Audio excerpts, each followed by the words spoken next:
Welcome friends to the 2026 Lincoln Navigator. We have some new updates to talk about, but as always, if you stay tuned until the end of this video, I'll be sharing with you some resources that you can utilize to help you negotiate on your next car purchase.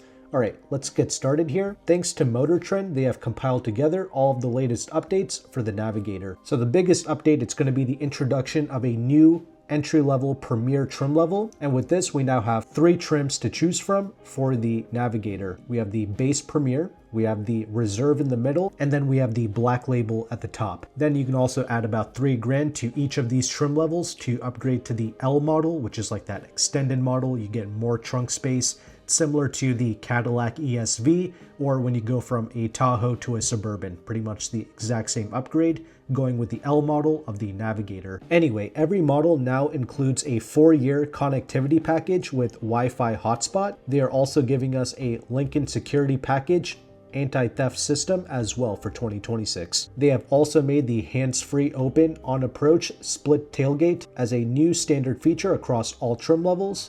And when you go with the Black Label, we now have a rear entertainment package that you can get as an option. Although they should have made that an option even with the Reserve models, in my opinion, but oh well. New for 2026, they have also introduced a new 24-inch wheel design, and it's going to be available across the board. And when you go with the Black Label, they have introduced a new atmospheric theme to milk you of your money. We'll get to that in a moment, but those are pretty much all of your updates for the 2026 Lincoln Navigator. The only other changes compared to 2025, both the Reserve and the Black Label models, the price has gone up by $2,000 for 2026. But for the individuals who want max value, we do have that new Premier, and it starts at almost $10,000 below the mid-level Reserve for 2026. So the prices are as follows. The Premier starts at $91,995. The Reserve is $101,995. And the Black Label is $118,995. These prices are before destination, and if you want the L model, add $3,000 more. And these vehicles, they do come with the 4-wheel drive as standard. The Premier is good. It does come standard with things like the heated and ventilated front seats. You get heated seats in the back. You even get a 360 camera. So those are some truly premium features with the Premier. However, the Premier only comes with the 14-speaker audio system. If you want that excellent Revel 28 speaker audio system, you do have to go with the Reserve model, and that's also where you begin to get the pano moonroof. And the Black Label, it is something I would definitely avoid, but effectively it adds some more nicer touches to the interior cabin. Like you get a nicer leather appointed interior space, you get things like a suede-esque headlining material, so you get a more upscale cabin with the Black Label. And as I mentioned before, you know, with most of these domestic branded vehicles, when you go with their top trim levels, they're still not finished with you. They know that you have lots of money if you're considering something like a top-of-the-line trim, so they continue to add even more outrageous high profit margin options and features. Like with the Black Label, they have a new atmospheric package, which is complete nonsense, and they're charging like $7,000 or $9,000 for that. So no matter how much money you have, I would just avoid it.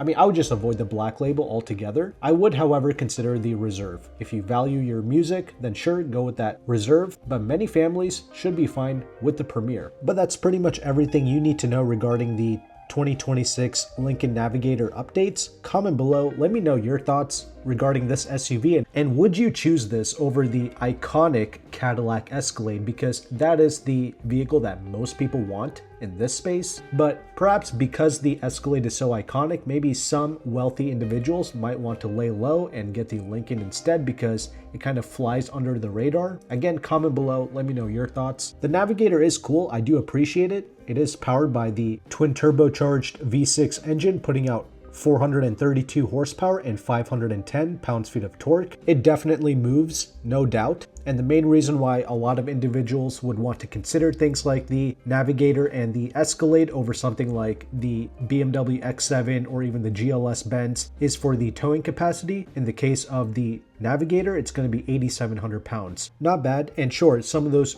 German vehicles, they do get up there. They can tow over 7,000 pounds, but this is still more. And not to mention, you can get things like the L version, and it gives you proper trunk space in the rear, so you can carry up to 8 individuals comfortably in all 3 rows, 8 adults, mind you, in all 3 rows, and you can carry all of their things and you can tow something in the back as well. It's like maximum versatility. And for what this is, the fuel economy, it's not terrible. It's like 15 city, 22 highway. Not amazing, but that's really just one of the few drawbacks of something like this. But the other drawback, it's really just the state of the automotive industry as of right now, and that's going to be with the preposterous interior space. Don't get me wrong, I actually like what they've done with the 48-inch pano screen that's on the windshield. I actually do like that. It puts all of your important content right in your line of sight while you're driving. I don't mind that. It's the second screen towards the driver that I don't really like, and the fact that you have this ridiculous air vent control that's operated through the screen.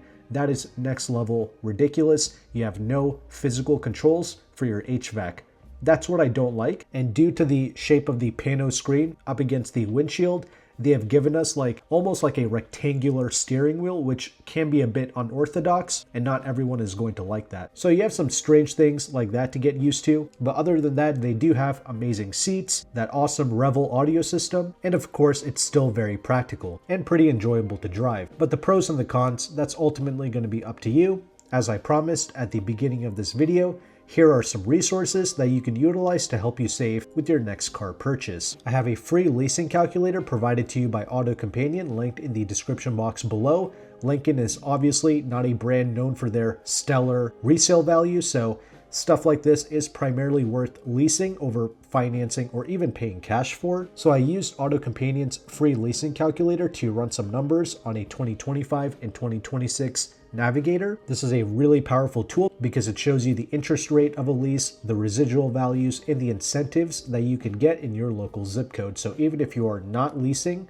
and you plan on financing or paying cash, you should still utilize this calculator to see those incentives. And yes, it's true that interest rates, lease programs, incentives, all of these things, they update and change every month, but AutoCompanion's free calculator also updates every month as well. So use that to your advantage, but in this instance, both the 2025 and the 2026 Navigator, they both have exactly the same program, so they lease out for the exact same amount of money, and they have the same incentives as well. At the time of this recording, you're probably better off just negotiating on an in-stock 2025 Navigator.